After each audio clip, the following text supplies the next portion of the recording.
Well now, once the preserve of gossips and conspiracy theorists, blogging has now become the pastime of MPs, cabinet ministers and even former presidents.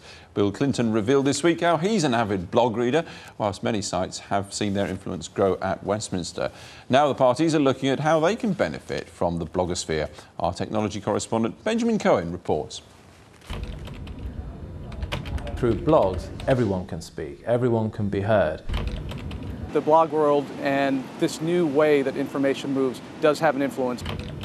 Obviously the beauty of a blog that it's more than a diary, it's actually a conversation.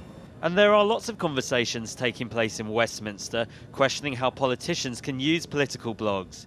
These 100 or so websites, generally written by one person but open for anyone to contribute, are growing in influence.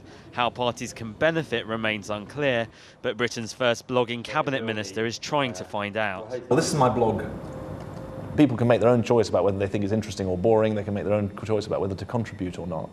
But I found it a very useful way of trying to break out of the traditional parameters of politics. Blogging has become a natural extension of constituency newsletters for some MPs, except now they can communicate with their constituents in real time. It's just the best way to get information out and also rebuttal, because things are said by other parties, obviously, in elections that are not necessarily true. But MPs trying to bypass the mainstream media are in the minority. The British blogosphere is dominated by the right wing. Of the million or so visits to political blogs each month, 3/4 are to Tory-leaning sites like Guido Fawkes. He fiercely protects his identity to guarantee getting the best gossip.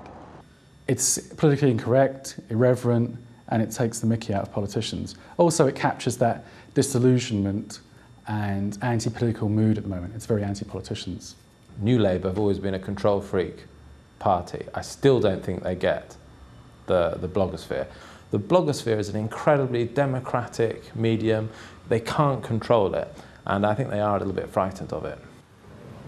Guido Fawkes and Conservative Home, based here, are just two of more than 50 million blogs around the world, indexed by the blogging site Technorati. Of these, 2,000 are regularly updated political blogs, but only 100 wield any real power. But they have swung elections, especially in America. The latest victim there was former Democratic vice presidential candidate Joe Lieberman. He lost his primary Senate race last month. His defeat was blamed on negative bloggers who highlighted his support for President Bush and ensured this so-called kiss of death was seen by millions. But at the last presidential election, Howard Dean harnessed the support of Netroots, the grassroots online, to raise money and mobilise support. But not quite enough to secure the Democrat nomination. Potential presidential candidate Hillary Clinton has already taken steps to ensure she doesn't fall victim to bloggers. Political leaders who understand and embrace that medium, as Senator Clinton has, realize that this is something where you want to engage. Whether it has a huge influence or a minor influence almost doesn't matter. And the political parties here in Britain are waking up to how blogs can help, but also damage their campaigns.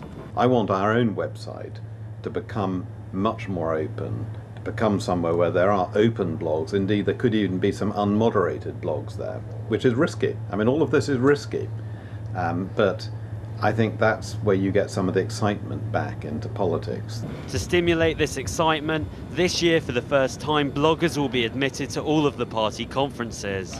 So politics is changing, but the blogosphere is too. It's in danger of becoming part of the establishment. Francis Maude in Benjamin Cohen's report there. So from the blogosphere to the atmosphere.